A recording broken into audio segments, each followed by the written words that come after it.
Kamusta mga drawing? Alam nyo bang hindi pa natatapos yung bangkingan? Dahil nandito na ang isa sa pinakamalupit na merch na pwede nyong masuot. Kasama natin ang Debalaker na isang international motorcycle group na against sa mga kamote riders. Si Joshua Malaki na sobrang solid na artist ang gumawa ng design para sa shirt. Napakaangas pagsuot mo ito sa ride. Meron itong off-white colorway para aesthetic din tayo. Limited edition lang to at available na ito sa Shopee.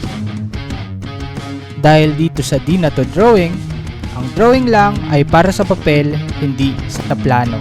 So alam nyo na, add to cart na!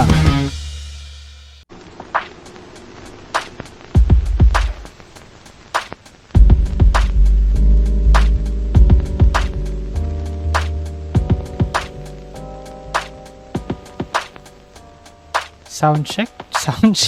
Ito na naman tayo. Wait lang. Sound check. Naririnig ba ako sa live? So, ayun guys. And good evening guys and welcome to Di Na To Drawing Podcast episode 58. And today, ayun, kamusta kayo guys? And sana maganda yung nangyari sa inyo ngayong week. And sa akin kasi ngayon medyo nakapahinga ako. Kaya ngayon ako na podcast ulit. Kasi sobrang busy ako last a couple of months. Sobrang na busy ako. Kaya yung lineup ng guest, yung schedule ng podcast, medyo naurong or medyo nagbago-bago yung schedule. And today, ito first time to gagawin eh. Parang first time ko gagawin na magkaroon ng solo. Ang fresh ko daw yung skincare ko. Ano lang, sabon, tubig, yun lang. Tapos inom ka maraming tubig. Yan. Siguro kasi iba hindi uminom ng tubig. Kasi importante yung tubig talaga. And yun, sabi ko nga, first time ko gagawin to, yung solo pod episode na ako lang mag-isa. Ewan ko kung anong mangyayari. Medyo awkward kasi parang ako lang yung WhatsApp ko dito. And mas maganda ngayon live kasi kung hindi live to parang nagmo-monologue ako eh. Parang ganun eh. Hirap pala yung ginagawa ni Victor no. Kung nakikinig kayo kay Victor Anastasio. Lagi siyang solo pod. May mga solo pod episode siya. Tapos parang nakikipag-usap lang siya sa mga tao. Ganun. Nagkikwento lang siya. Ganun. Ang hirap pala. Weird lang pala pag wala kang guest. Kasi ikaw lang mag-isa. And yun pala, bago pala tayo tumuloy dito sa topic natin, gusto ko lang mag-apologize dahil ang pangit nung audio namin sa live, sa live podcast, yung live stream. So, sorry po kung mapangit yung audio namin, hindi na rin namin naasikaso that day kasi ang dami nangyayari nun. And siguro sa next live podcast talaga namin na ila-live stream, maganda na yung audio. Kasi yung mga nakaraan talaga, nung nag-live pod kami sa Baguio, maganda yung audio dun sa area. Pero yung sa live stream medyo medyo sabog yung audio. Kaya parang ayoko siya parang i-produce as episodes. Kasi gusto ko talaga, kahit ako pag nakikinig, dapat maganda yung audio. Tapos, kumbaga, dapat hindi ka maaasar. Kasi mas parang sa sobrang pakikinig ko sa podcast as podcast listener.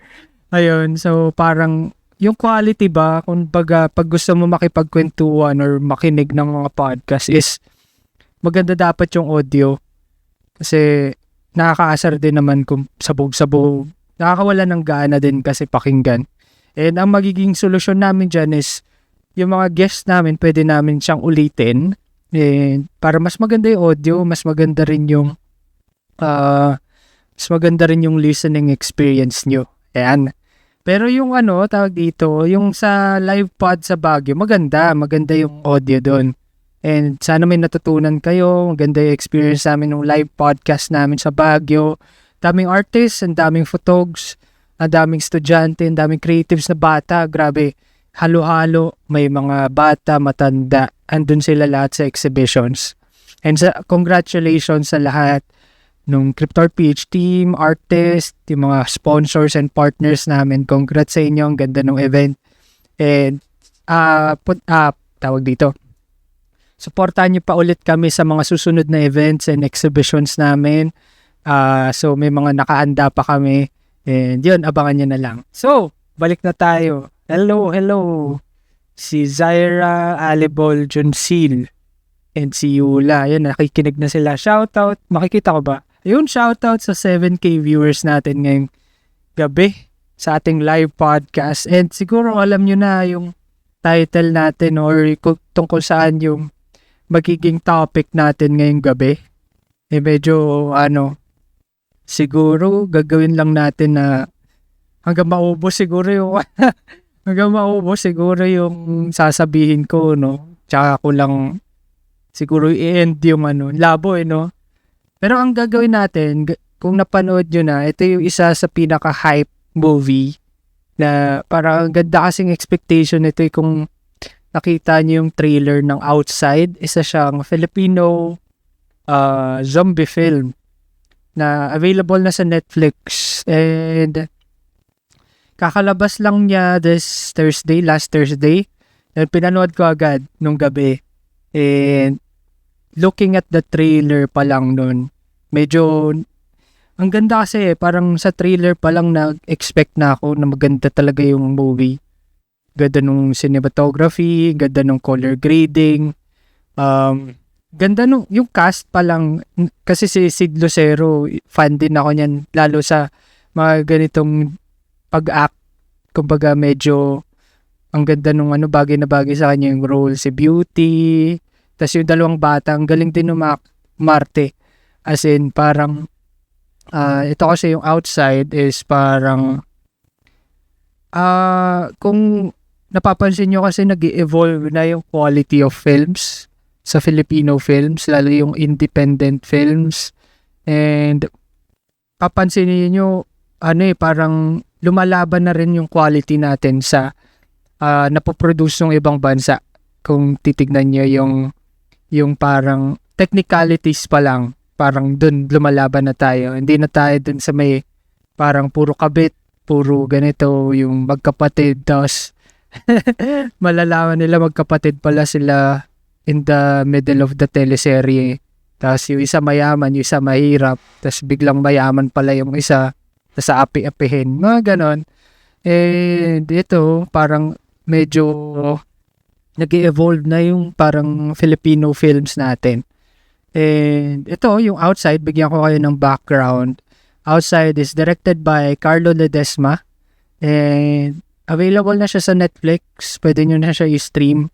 And before nyo i-continue itong podcast episode na to, sasabihan ko na kayo magkakaroon ng spoilers dito. So, pag hindi nyo pa napanood yung film, siguro wag nyo muna panoorin to. Tapos after nyo na lang panoorin to, yung podcast episode, kasi baka ma-spoil kayo or baka kayo, depende sa trip nyo, kung gusto nyo ma-spoil or gusto nyo magkaroon ng insights before watching the film.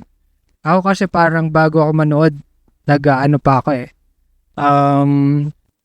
tawag dito, wala akong expectations, wala akong pinapanood na reviews, kumbaga wala akong binabasang reviews. Pag nanood ako, parang no expectations involved dun sa movie, kasi parang gusto ko rin, kasi wala akong hiniheld na ganito yung mangyari, ganito yung tone niya, ganyan. So to tell you, umpisa yung mga initial expectations ko dahil dito sa Outside film is sa trailer, ang ganda talaga, as in, yung ganda nito, nakaka-intriga yung tapos nagsasalita yung zombie. Sabi ko, bago yun malalaman nyo bakit nagsasalita yung zombie. Tapos yung Simba, yung tonality ng film, medyo dark. Andun nararamdaman mo agad yung eerie vibe nung film. Tapos, kumbaga yung set design niya, napapansin mo, ang ganda, kahit ganito yung tingin mong parang yung limitations of budget. Ang ganda ng pagkakagawa ng set design, yung prosthetics, even yung soundtrack ang ganda. Pinoy na Pinoy yung soundtrack. Gusto ko yung soundtrack. Yung prosthetics ng zombie, ang galing ng makeup, yung dark eyes nila na parang hindi siya yung typical na pag zombie dito may sugat lang, yung parang may makeup lang na ganun. Iba, ang ganda nung alam mo talagang zombie sila, nakakatakot yung itsura nila. And ito, unahan ko na kayo itong Outside film na to is not a zombie film for me. Ito yung parang opinion ko dito. It's not a zombie film per se na parang ito yung main plot. Parang naging subplot lang kasi itong zombie apocalypse. So para siyang psychological thriller na patungkol dun sa family issues, sa trauma. Di ko alam kung PTSD pa yun.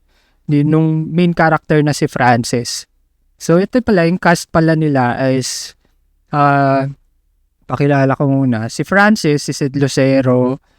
Then yung wife niya si Beauty Gonzalez, Iris yung pangalan. Then yung anak nila si Joshua and Lucas. So ang sabi dito parang sa Negros Occidental siya shoot. Kung papansin niyo, gusto ko lang magbigay ng credit sa DOP, si Sheng Fung Chong. Tama ba yung pronunciation ko? Ang ganda nung first scene pa lang nung first scene is yung parang nasa kasal sila, yung parang SDA. Yung dati, hindi siya SDA, parang videotape nung kasal ni Beauty tsaka ni Sid Lucero, si Francis and Iris. Then followed up with na agad, establishing shot ng van nila na sira-sira na papunta yata, probinsya siya pero ang ganda ng shot. As in yung wide shots, sabi ko ang ganda ng wide shots sabi, yung parang ma-underlay yung van. Ito yung parang ang dami mong shot sa isang scene, parang dami mong drone shots, tapos iba-ibang angle. Dito mo malalaman yung effort ng cinematography, pati DOP, na parang papansinin niyo yung mga K-drama pag gumawa sila ng series or film na parang kahit nag-uusap lang sila, parang 5 angles, 4 na angles. Ito rin parang establishing shot pa lang nung van na nagda-drive dun sa road. Ilang establishing shots, ilang angles na yun. So, parang ang ganda. Aesthetic nung yun lang, bigay ko lang yan. And ikaw ba ay tinutopak? Tug-tupak, tug-tug-tupak. O nagtatantrums? Tara, at pag-usapan natin ng inis, Hate, senti, trauma. at baka kahit papano, kami ay makatulong sa'yo. Kung ikaw ay may topak o tantrums or both, welcome ka. Join us. I'm Kian And I'm Geraldine. as we talk about topics that will surely give you topak and tantrums. Lagi niyong tatandaan, topak is human, to forgive is divine. That said, Tantrums responsibly. Listen and follow us on Spotify. Bye! for me, kasi yung zombie films is, I'm a fan of zombie films talaga. As in, kung mapapansin nyo, meron kaming episode with Topak and Tantrums na pinag-usapan namin yung zombie films. Parang, yung mga zombie tropes, kung ano ba yung lagi nangyayari sa zombie films, mga ganyan. Nakakatawa yun, pwede nyong pakinggan din yun. And, yun pala, sabi ko nga agad, hindi siya zombie film. Para siyang, parang inad lang yung zombies. Kumbaga, ito lang yung setting na andito kayo sa zombie apocalypse. Pero hindi siya yung main conflict. Ito yung sinasabi na main conflict. Sub-conflict lang siya. Kasi kung papansin niyo yung sa Train to Busan, Zombieland, Shaun of the Dead, usually ang main conflict kasi talaga is zombies. Paano sila magsusurvive. Ito, iba parang ang naging main conflict is yung family issues, yung trauma ni Francis, tawag dito, yung problema ni Francis and Iris, mga ganun. Hindi siya naging parang zombie film per se. And yun, masasabi ko ang galing. Ang galing ni Sid Lucero na kaya niya maging lunatic. Then magiging kalmado, maging father figure. Ang galing nung mix nung ano niya parang pagka ano niya nung character, yung complexity nung character niya. And ito yung gusto ko sa evolving Filipino films na nagiging complex yung magiging yung parang plot. Nagiging complex yung writing, pati yung plot, na hindi na lang siya typical na ganito yung character na black and white na masama ako, mabuti siya. Hindi siya ganun eh. So, yun. Ang galing din ni Beauty na parang mararamdaman mo sa kanya na siya, aloof na siya kay Francis, na parang fed up na siya sa family nila, na gusto niya nang umalis, ganyan. Parang ayoko na dito, parang bakit ko ba ginagawa to, na parang in-effortan pa rin mag-work yung relationship nila, pero hindi na talaga. So, yun, yung mga initial thoughts ko dun sa movie. Pero magde-deep dive tayo, kasi gusto ko mag-deep dive sa mga movies na parang na-curious ako, na-intriga. And tsaka nakakatawa to, marami silang ginawang bago dito sa zombie films. Kasi nga ang zombie films nga, it is an undying franchise na sinasabi ko nga nung last episode, na kahit anong gawin mo dyan, may manonood dyan, kasi nga zombie film yan eh. Parang kung talagang lazy writer ka or what, it's either mapangit yung gawa mo or maganda, mapupull off mo. And ang zombie franchise kasi is parang ang daming lahat na pwede mo nang gawin eh. Nagawa na halos lahat eh. Pero dito ka magkakaroon ng ano pa kaya yung pwede kong isipin para maiba yung zombie genre or zombie film na gagawin ko. Kagaya nung sa Train to Busan, yung ginawa nilang setting is sa train. Pero iba yung sobrang ganda nung Train to Busan eh. Lahat ng aspects of a zombie film na maganda nandun sa kanila. Kahit yung Kingdom, nagawa nila ng twist yung zombies na sa old times, nung parang ancestral times ng Korea. Tapos All of Us Are Dead sa school naman. Tapos sa Happiness, kung napanood yung Happiness na Korean, dami puro Korea. Ang galing kasi nila maggawa ng mga maggawa ng mga plot twist or plot points na iba-ibang taste sa mga ganun. And sa Happiness, sa condo unit naman. So yun, parang iba-iba yung mga parang nila, takes nila sa zombie films. And for me, ito bibigay ko yung ko siguro, if a zombie film, hindi siya papasa sa akin. Itong Outside, as a zombie film, hindi siya papasa sa akin. Pero don't get me wrong, maganda yung movie.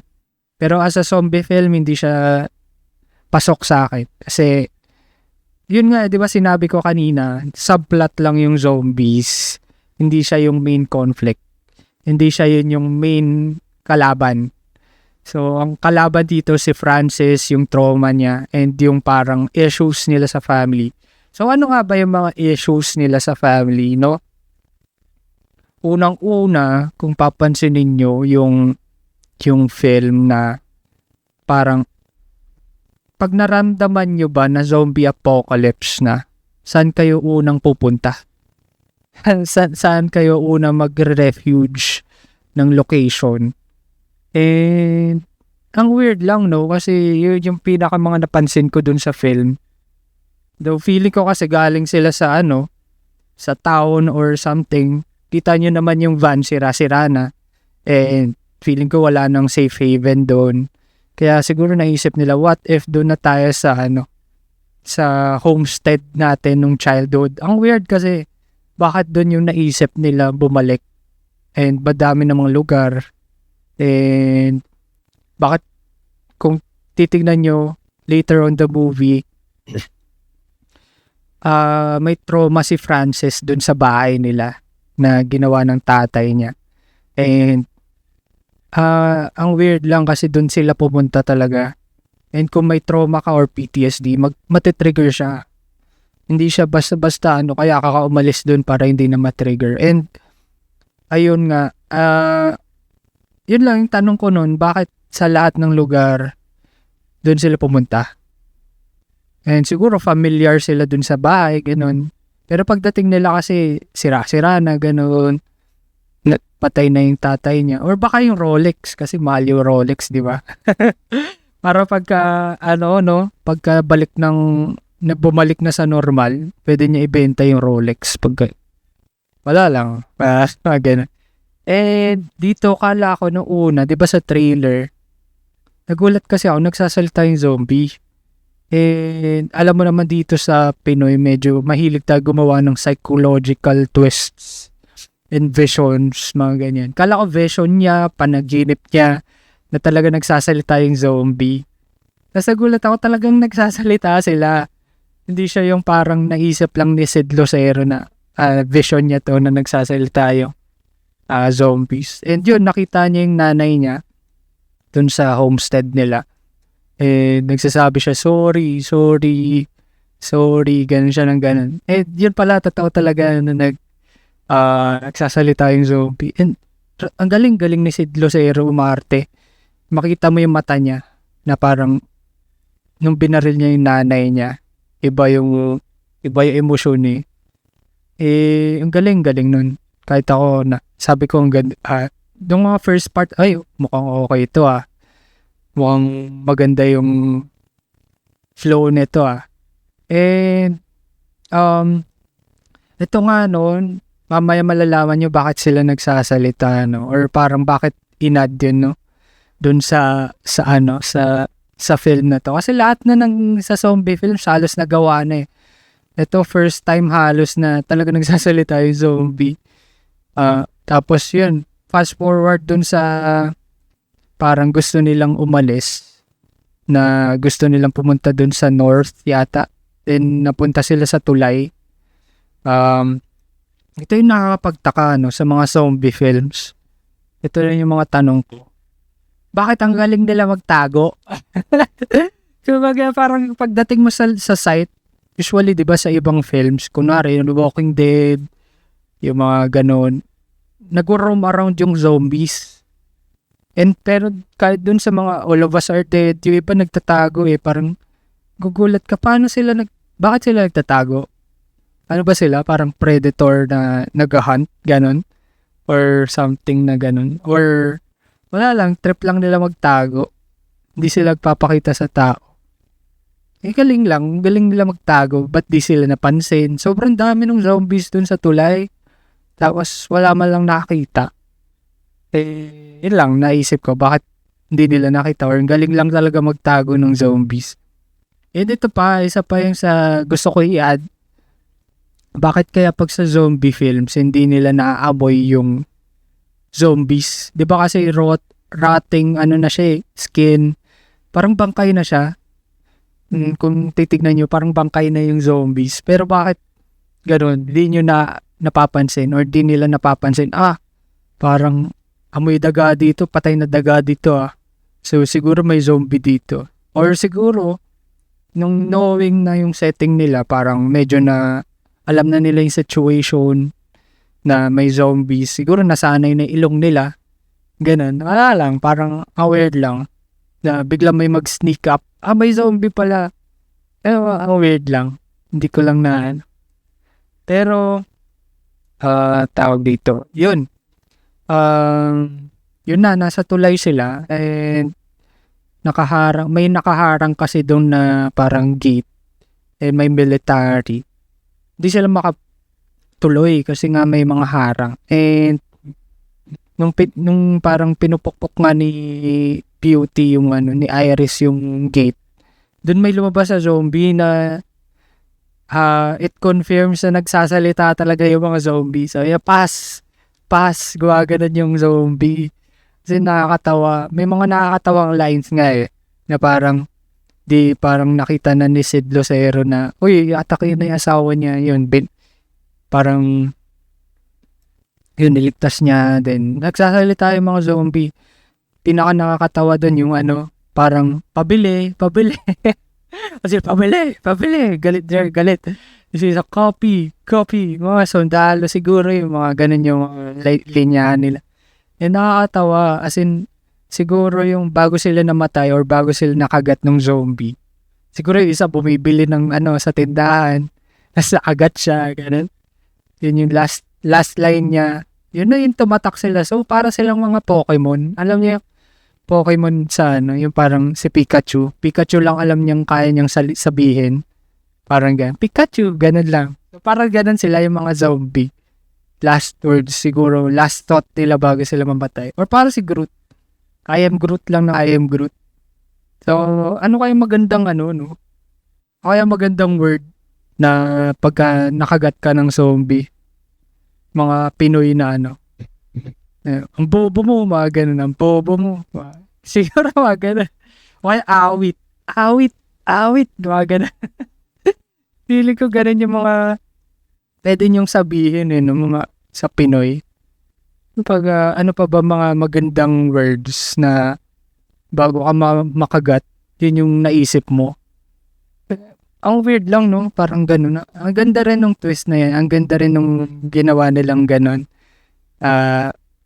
Na nagsasalita yung zombies nung based on the last siguro experience na nangyari sa kanila.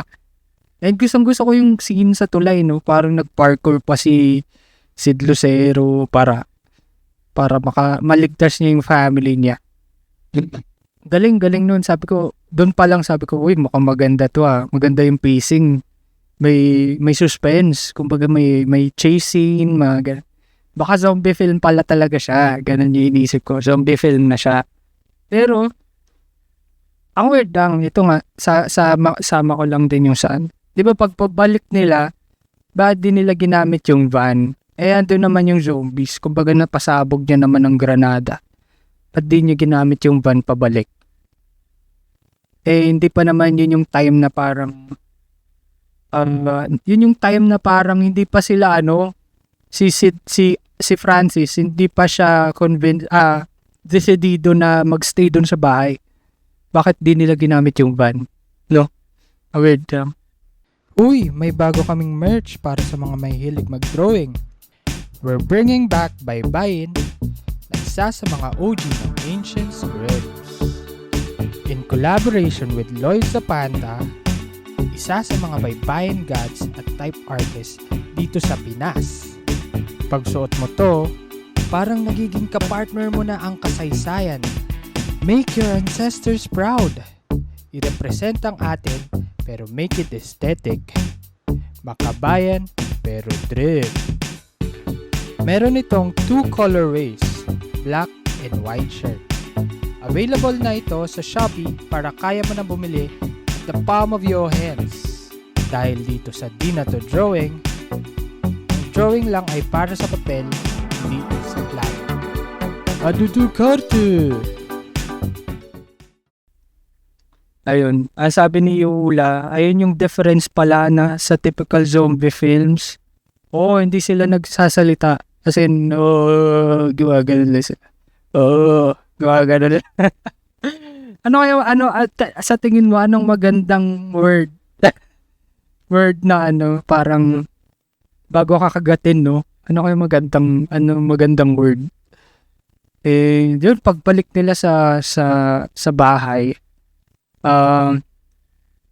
napapansin na rin ni Beauty, ni Iris, yung pala yun, parang may issue na talaga sila na parang may subtle hint na nagkaroon ng infidelity si Iris towards this family, towards her family nga, na parang nung nabanggit yung Diego, yung kapatid ni Francis, siguro nagkarelasyon sila, ganun. Ang hirap nun, kapatid mo pa yung parang naging something ni Iris. Then, syempre siguro triggered talaga siya or something ganun. Dun pa lang may tone na yung movie na medyo mag-build up later on. Yun, sabi ko, ang hirap nun. Parang nasa zombie apocalypse kayo tapos may away kayong pamilya, no? Parang life or death yung yung situation tapos may issues pa kayo sa pamilya nyo na hindi pa nare-resolve. Ang hirap yun. Dagdag mo pa nung pagbalik nila sa bahay, alam ni Beauty na meron siyang may trauma si Francis na nakita niya yung basement na may mga drawing na stick figures, tas tingin niya si Francis yun, parang alam niyang may trauma si Francis dun. And ayun nga, hinihint na rin na Beauty na sana umalis na sila kasi nga parang syempre alam niya yung effect kay Francis na may trauma, it would bring back memories. Hindi siya healthy talaga. Tapos ayun tapos nung nandun na sila sa sa bahay, parang nakikita mo yung tension nilang dalawa na parang sila parehas nilang gustong gawin lahat para maging safe yung family na maprotektahan sa mga zombies. And papunta dun is tawag dito, sobrang protective ni Francis na may certain sigurong experience siyang na-trigger nung pumunta sila sa bahay. Later on makikita nyo sasabihin ko mamaya. Ito pa yung na-add ni Carlo Ledesma dito sa zombie film na to. Pag titignan nyo, di ba sa Walking Dead, sa sa Zombieland ba? Or basta pagka namatay yung isang tao, nagiging zombie sila regardless na kahit di sila nakagat or ganon. Kumbaga, nagiging zombie sila basta namatay sila. Pero dito parang yung sa, sino ba yun? Si basta yung may kasama doon na lalaki. Yung yung naghang ng sarili niya. Sorry for the word. Ayun, siguro. Pero yun, hindi siya naging zombie Parang namatay lang siya. And hindi siya hindi siya naging zombie. Yun nadagdag niya, kahit pag namatay ka dito, hindi ka matik magiging zombie. Siguro pag nakagat lang. Ganun yung parang siya. Parang bago dun sa inad ni Carlo Ledesma. Tapos, eto pa. Ang hirap pala, Ang hirap pala ng solo podcast, Parang dire-diretso ka lang magsalita. Nagmo-monologue ka ng mag-isa. Pero, isa pa dito, napansin ko, ang inad ni Carlo Ledesma is yung ibang zombies mabilis, yung ibang zombies mabagal. Tapos, may inad siya dito na parang nagde-deteriorate sila. Yung nanghihina, lalo yung matandang zombie na yata yun. Iba-iba yung threat level nila, hindi sila pantay-pantay. Na siguro based sa edad, based sa physique, based dun sa parang lifestyle nila dati. Ganun ka, kung siguro yung sundalo tumatakbo kasi siguro malakas yung stamina nila, malakas yung katawan nila. Unlike dun sa isang matandang nakita nila na sobrang hina, na parang di na nga ayaw yun na nga kumain kumbaga yung matandang zombie parang nag-ano na lang siya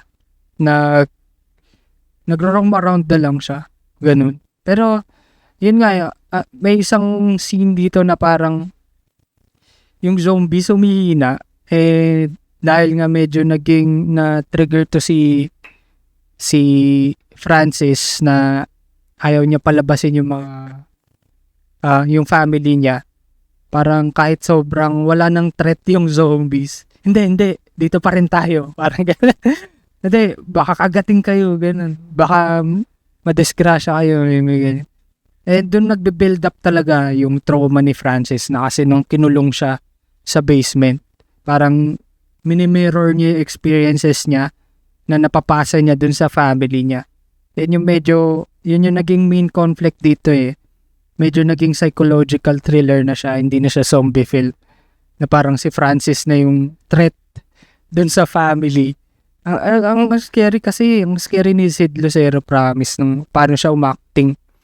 Na parang, di mo alam kung kailan siya puputok na galit siya or something na ganun, pwede manakit, mga ganun. And, natatawa din ako, may scene kasi dito na bago pa yung parang biglang nabaliw-baliw na si Sid Lucero, si Francis, may scene dito yung may aso bigla na parang kukuha lang siya sana ng itlog ng manok sa manukan nila, tapos nakita niya may aso. Doon nga ako nakakatakot kasi yung aso. Parang ang hirap, kagating ka talaga. Yun, nakagat nga siya. And kala ko, later on the film talaga, nagkarabis si Francis, kaya siya ganun mag-isip na, ganun na siya umarte. Kala ko nagkarabis siya na parang ang wild niya na. Parang ganun. Yun pala talaga dahil sa trauma niya, sa PTSD niya, yung mga na-trigger na memory sa kanya. Yun, ang naging conflict din nila dito is parang yung pagkain nila, parang sausage, tubo, ano ba yung patatas ba yun, tsaka kanin. Hindi ko alam kung tubo rin yun or patatas. Puro ganun lang yung ano nila, yung pagkain nila. And si Beauty, sabi niya, hanggang kailan tayo magstay dito? Mauubos yung pagkain natin. Hindi siya tatagal ng ganong katagal. And syempre to si Francis, medyo natitrigger na siya sa trauma niya or sa experiences niya dati.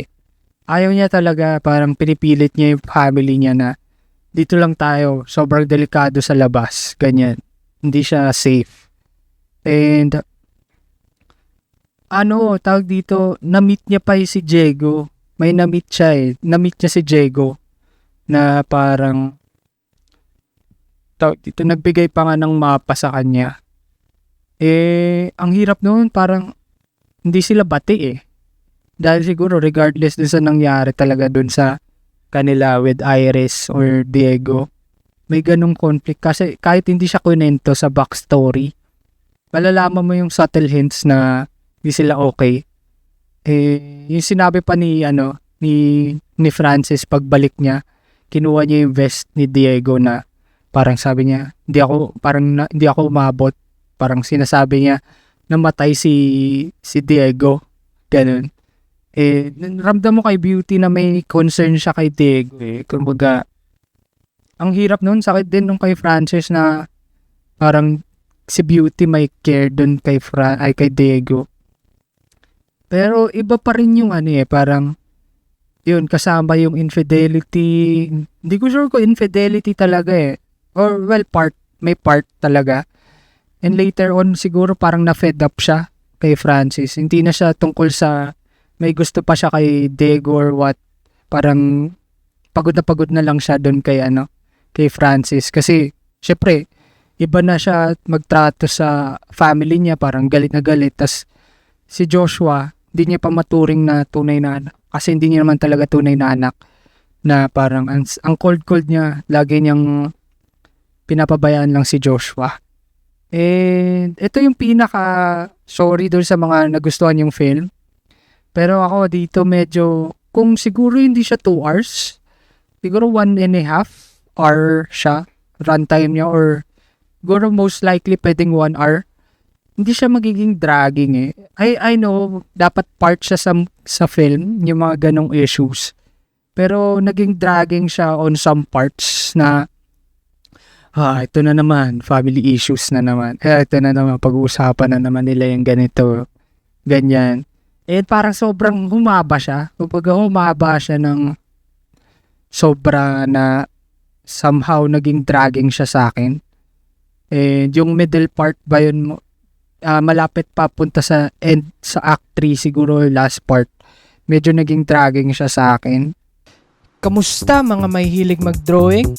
Andito na ang pinaka-inaabangang merch ng Di Na To Drawing. Saktong-sakto ito para malaman mo kung drawing talaga yung tropa mo. Kasama si Ken Zero Art na isang artist at TikTok superstar, siya ang kakolab natin sa design ng pangmalakasang shirt. Meron tayong beige white at emerald green, syempre para may choices kayo. Available na ito sa Shopee para talaga sa mga may hilig mag-drawing, including you. Kada quarter pala ng taon, fingers crossed, pati tuloy ako naging drawing na. Meron tayong artist na i-collab para sa gagawing merch. Dahil dito sa Di Na To Drawing, ang drawing lang ay dapat sa papel, hindi sa plano. Add to cart na. So, ang ganda nung portrayal ni Sid Lucero na nade-develop yung pagkaano niya, yung mga manic episodes niya na nagpa-panic attack pa nga siya, gano'n. As in, ayun yung parang naging problem nila kay Sid Lucero na ayaw niyang palabasin yung family niya. Yung to a point na talagang tawag dito kinandado niya or sinaran niya talaga yung family niya para lang talaga hindi sila makalabas. And pinoint out pa nung si ni Joshua na parang this is bullshit. Kuwanan pa siya na parang mamamatay tayo dito, tas ginagaya mo yung nangyari sa'yo, parang pinapasa mo sa amin yung ginawa sa'yo ng tatay mo. And ang hirap noon, parang may trauma ka na. Tas ang hirap din kasi dapat in the first place talaga hindi sila pumunta doon eh. Kung hindi sila pumunta doon, hindi matitrigger siguro yung trauma niya nung pagkabata. And siguro happy kahit pa paano. Ang hirap kasi noon, parang na-relive niya lahat ng memories niya nung nandun siya sa bahay na yun. And parang ang dami niyang ginawang naging sociopath kasi si Francis dito eh. Na parang, yung una, parang sabi niya yung van, sira na, wala ng gas. Tapos pangalawa yung, sabi niya patay na si Diego, ganon. Pangatlo, yung parang, yung pinatay niya yung matandang zombie. Sabi niya, ang bilis. Antik na ako, ganun, dilagyan niya na dugo-dugo yung damit niya. Para lang talaga masabi na delikado sa labas. Parang magkakasundo talaga sila ni Kim Chiu, no? Bawal lumabas, mga ganun. Mga ganung yung family history ba na niya, parang yung trauma niya, napapasa niya, nare-relieve niya na naman. And yun, no, parang doon na may part na naging dragging doon nung naging sociopath na si Francis. And masabi ko lang, galing, no, may budget sila doon sa film nung cameo si Joel Torre, si Enchong D. Agaling lang na yung laruan ni Lucas na sundalo. Biglang magkaroon ng sundalo dun sa bahay. Kumbaga naging bisita nila yung sundalo talaga. Pero wala, pinatay siya ni pinatay siya ni Francis kawawa din eh. Tapos ayun lang, tapos nung last act, ito talaga yung medyo intense. Ito yung pinaka-intense na moment na ako kahit kasi medyo paalis na ako parang ang dragging na, parang ayoko na tapusin. Or mga ganun may ganung feeling ka Pero nung pagdating nung third act, yung last act, yun na sabi ko, naging intense to Parang nung nakita niya naging zombie na nakatakas na sila Iris tsaka Lucas na palabas na sila ng bahay. Tapos nakita nila si Diego, zombie na siya. Ano sabi niya? Takbo yata. Takbo. Yun yung siguro yung last line yan, last thought niya. Tapos yun, balik na naman sila sa bahay. Tapos, ang galing lang nung scene, medyo detalyado yung yung struggle ni Iris pati ni Lucas dun sa zombie. Na, yung sa chair scene, yung ginaganon-ganon siya. Yung parang pinipigilan niya sino ba to? Si Diego para hindi siya makagat. Galing makikita mo yung legs, yung paa na parang nanghihina na talaga. Syempre, kalaban mo dito sa zombie apocalypse, resources, energy. Syempre, wala kang tulog niyan. Sobrang parang alert mode ka lagi kasi nga may threat. Laging may threat. Pero yun nga, in the case of this, sa movie, sa Outside, depende sa zombie, depende sa sa edad siguro ng zombie, no? And, yun, ang galing, dito mo ma-appreciate si Francis na, uy, buti na lang may parang, kaming kasama. Ayaw magsabi ng ng word na something na, Pero yun, buti na lang may ganito kaming kasama kasi naging, siya, rabid na pinatay niya yung zombie. Nakaligtas si Iris. Pero, ang hirap dito, nakagat si Lucas.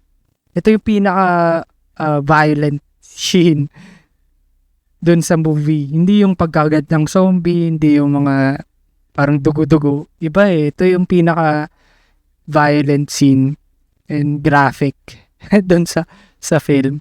Kasi kung papansinin niyo, parang bihira yung mga bata na pinapatay or something or nagiging zombie. Parang bihira magkaroon ng ganun Or kunwari hindi talaga pinapakita na nakagat siya or something ganun. Pero dito talaga nung nakagat si Lucas, nakita nila yung may ugat-ugat na sa braso. Parang siguro logic wise dahil nurse nga to or basta medical professional or something si Iris.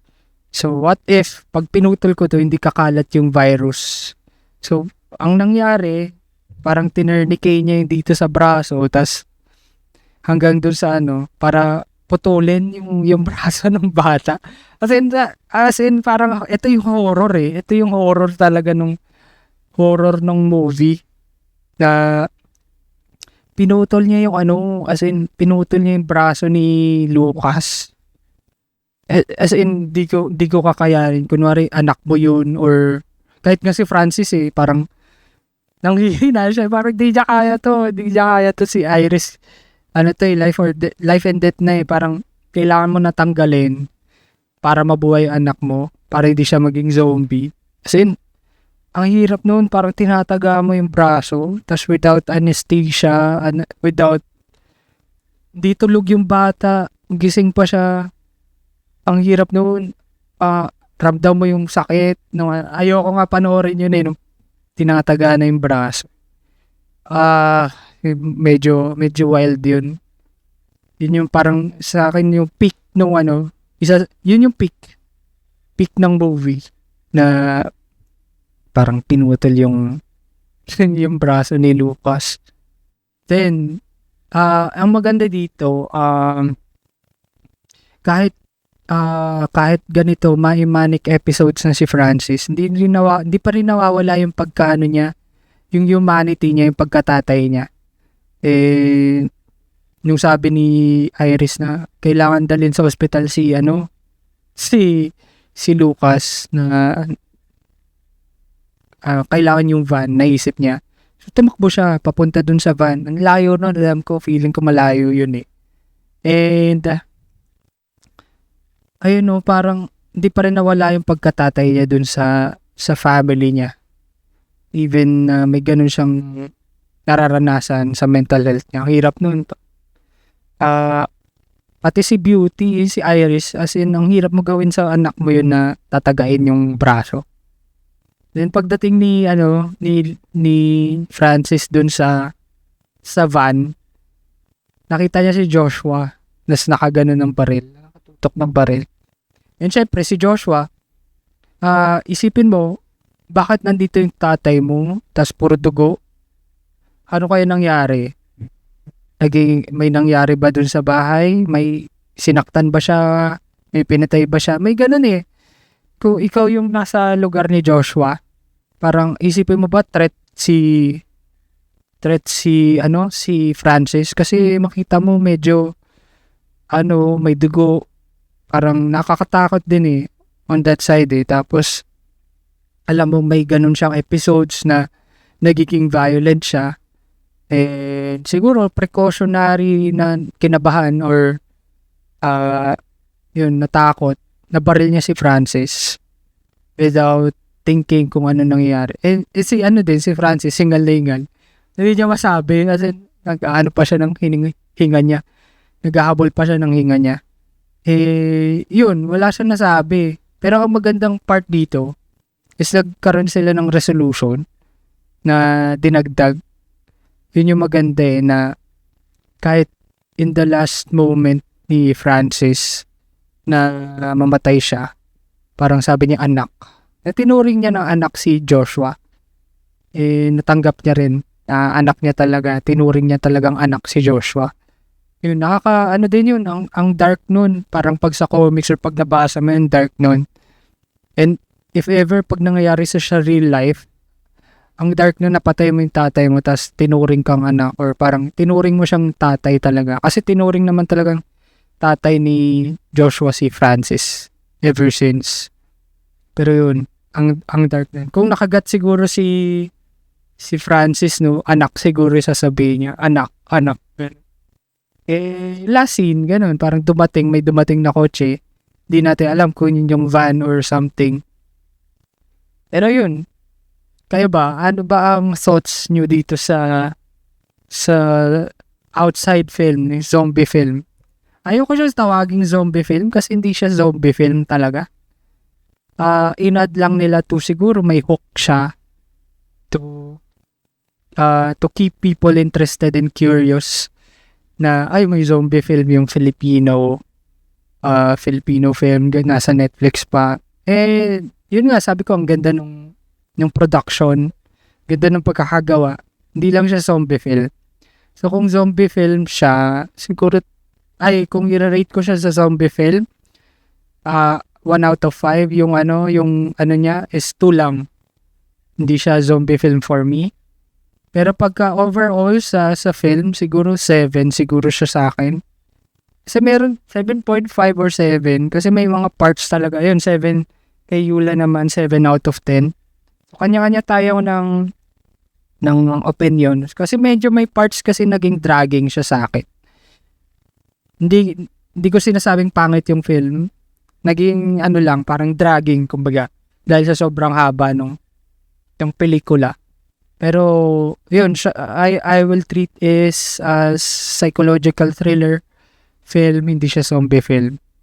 Ang ganda sana ng ang title, The Zombie Film yung Outside.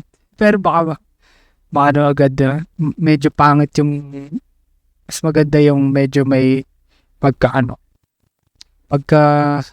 hook yung title siguro, no? Para hindi sila mabad agad. Baka kasi sabihin nila, pangit yan, hindi pala zombie film yan. Parang masabi. Ang ganda kasi ng expectations ng iba parang ang suspense. Kung papansinin nyo, what makes a zombie film great? Unang-una sa akin is, dapat, ang main conflict mo is zombies. Yung situation itself. Dapat yun yung main threat mo, hindi siya yung Although, may mga genres na kahit hindi yung main threat, nag-work siya. Like yung Walking Dead, alam mo may zombie siya, pero yung main threat dito is human nature. Kalaban mo yung mga tao talaga. Kasi nag-aanohan sila ng territory, nagtatraidoran, mga ganun, di ba? Pero when it comes to ganito, ay inisip ko dapat, one of the main conflicts dapat is zombies. Hindi siya dapat subplot. If you would make a great zombie film or a good zombie film, dapat ganun. Second is siguro yung sa akin kadalasan ng zombie films may social commentary Dito mo makita yung divide. Kung nagigas yung divide is parang kunwari sa Train to Busan, may mayaman, may mahirap, may parang kumbaga may ganun, may division na parang kami yung powerful, kami lang dapat yung may resources. Or kunwari, kami yung sundalo, sa amin lang kayo sumunod. Ganun, kami yung magiging boss. Ganun siya, na may social commentary issues. Na pag, dito mo malalaman na pagka nagkaroon ng social commentary, nagiging pantay-pantay yung mga tao. Walang mayaman, mahirap. Pero nagkakaroon pa rin siya ng message. Parang ganun siya Parang yung sa mall, diba parang, ewan ko, yung sa Dawn of the Dead na consumerism, capitalism. Medyo deep dive na yun, sorry. So, may mga ganun siyang social commentary. Tapos, ano pa ba? Siguro sa akin yung mga makeshift weapons. Gusto ko yun eh. As a zombie film. Kasi pagdating kasi sa zombie films, hindi mo expected na ano yung makukuha mong weapon or hindi ka prepared. Baga. Yun pa, isa pa, is yung knowledge nila sa zombies. Na alam nilang, wala silang alam kung ano yung zombies ba. May mga ganun. Ayun nga sabi, yes, psychological thriller movie na focus sa family stories and drama. Naging ganun siya eh. Hindi siya yung zombie film. Ano pa ba? Zombie films na maganda is may action, may intensity, may suspense. Yung parang kahit ikaw hinihingal ka pag naghahabulan sila, ganun. May ganung factor ang magandang zombie film eh. Kahit nga sa Walking Dead, kahit naglalakad lang sila ng ganun. Parang natrap siya sa ganito, ganyan. Kahit yung wala na siyang mapuntahan. May mga ganong factor. And ano pa ba? Kanya-kanyang personalities and agendas nandun na rin. Na pagka may zombie films, may a man for himself na. Parang yun yung iniisip na nila eh. Survival mode lahat. And when it comes to dito, parang mas sila eh, focus dun sa family issues. Hindi siya ganun na nakafocus sa survival per se. Kasi si Francis, kahit nga wala na sila makain, sausage na lang tsaka kanin. Sausage ba yun? Yung dilatang nakita nila sa shed. Pati tubo. Wala parang hindi siya nakafocus dun talaga eh. Nakafocus siya dun sa trauma niya. Na nire-relieve niya. Matrap yung family niya dun sa Ayaw niya maiwan. Kumbaga. Ano pa ba? Yun, siguro yun yung mga mga initial thoughts ko. Deep dive dito sa Outside. Iba pala pag solo pod episode, no? Ang weird lang. Kasi parang ako lahat lang nagsasalita. Siguro pag live pa, pag hindi pa live to, ang hirap. Kasi wala akong makikitang comments. Wala akong makikitang reactions. Hirap pala ginagawa ni Victor, no? Ilang beses niya ginawa yung solo pod. Doon napakinggan ko yung dati, yung unang-una niyang solo pod. Ang kulit din. Hirap din daw, sabi niya. Hirap pala nito, no?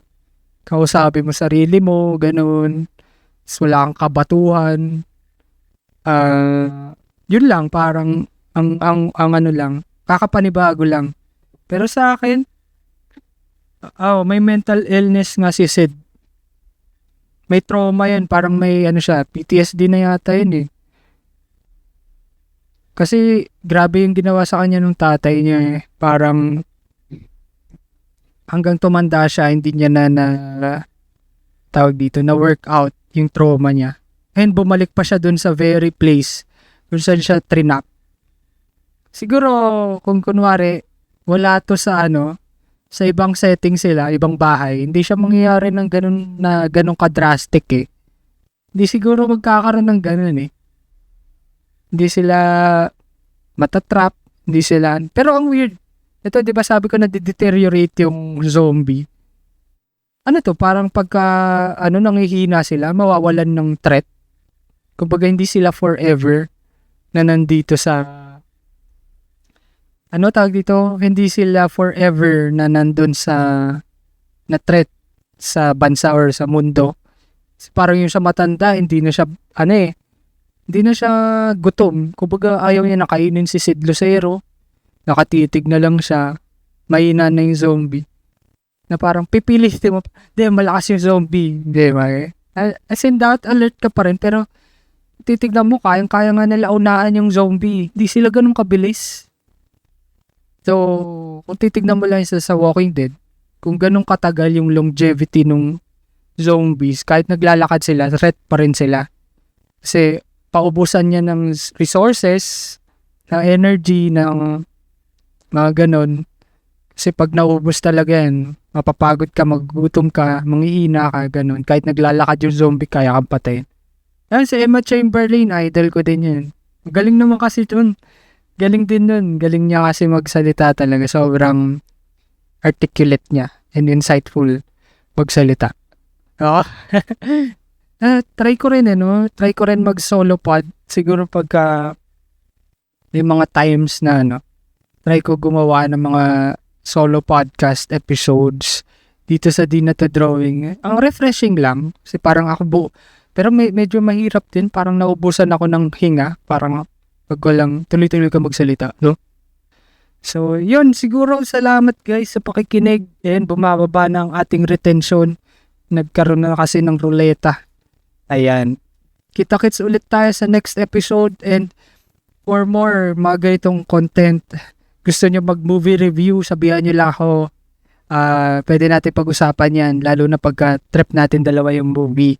Pwede tayo mag-deep dive sa ganitong episodes.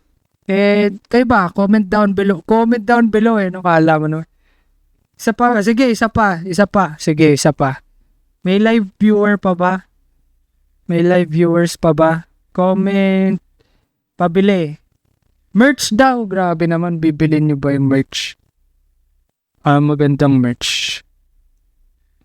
Lugi na ata tayo pag Woman of the Hour. Ang bigat kasi yata ng Woman of the Hour So, siguro isa pa ayoko na. Wala na pala akong pera. Next time yung pag-giveaway. Pagka na-monetize natin, hindi lang 500 ba pabigay natin. Nag-comment agad na pabili.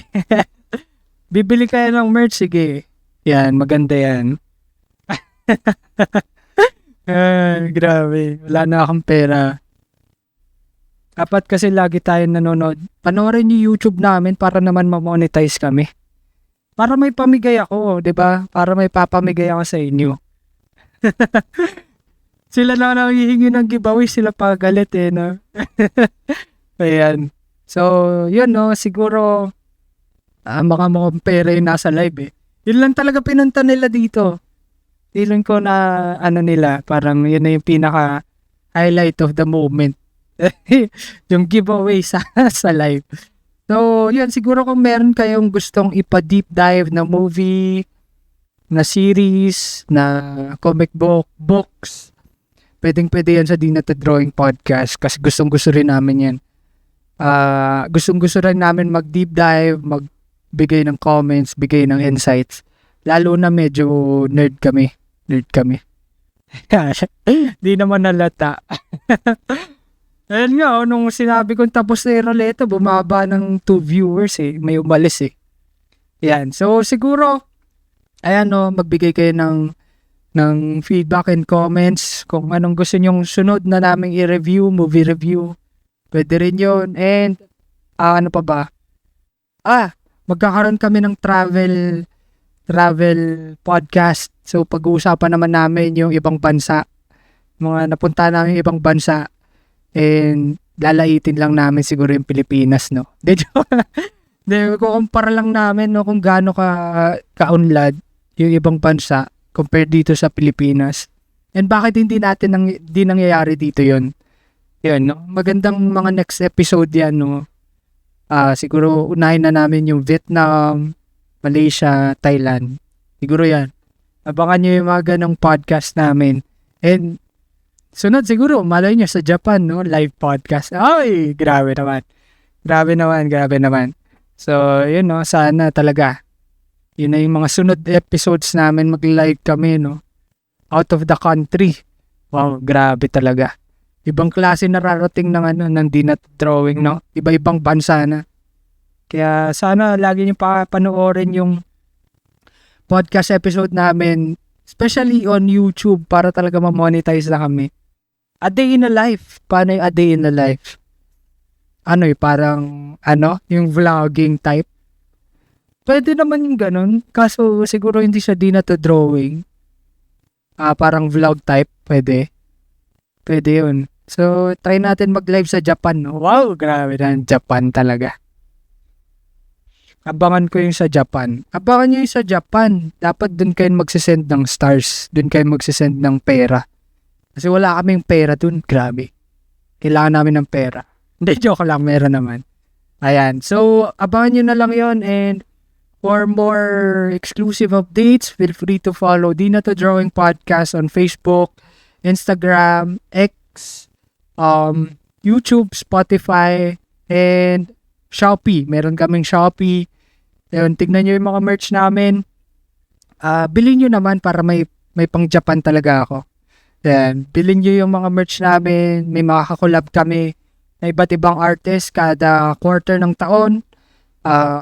Last namin yung anniversary merch. So, saktong-sakto may pambili si Rose kasi nanalo siya ng 600. Konti na lang ba? Add nyo na. Pwede ng pang merch ulit. Ayun, vloggerist talaga, no? Hirap rin, no? Pag-isa mag-podcast ng para akong nakikipag-usap sa sarili ko lang talaga. Yan. So, ayun. Follow nyo kami sa Shopee. And mag-check out na rin kayo. Maganda yan. Pangregalo, di ba? Pangregalo sa mga alam ko na lalo malapit na yung mga monito-monita. Ganda pang regalo ng merch ng Di Na To Drawing. Talagang ganda ng tela. Ganda ng design. Limited edition. Grabe. Kung ako sa inyo talaga, bibili ako yun. Tapos yun yung pang monito-monita ko. Kaya pang exchange gift. Pwede yun. Grabe. Kaya pang Halloween yun. Pwede rin yun. Ayan. So, yan lahat. No? Binigyan ko na kayo ng idea lahat sa mga pwede nyong gawin. And sana i-follow nyo kami sa lahat naming social media sites. Ayun. So, dahil dito sa Di Na To Drawing, ang drawing lang ay para sa papel, hindi sa plano. Ayun. Salamat guys.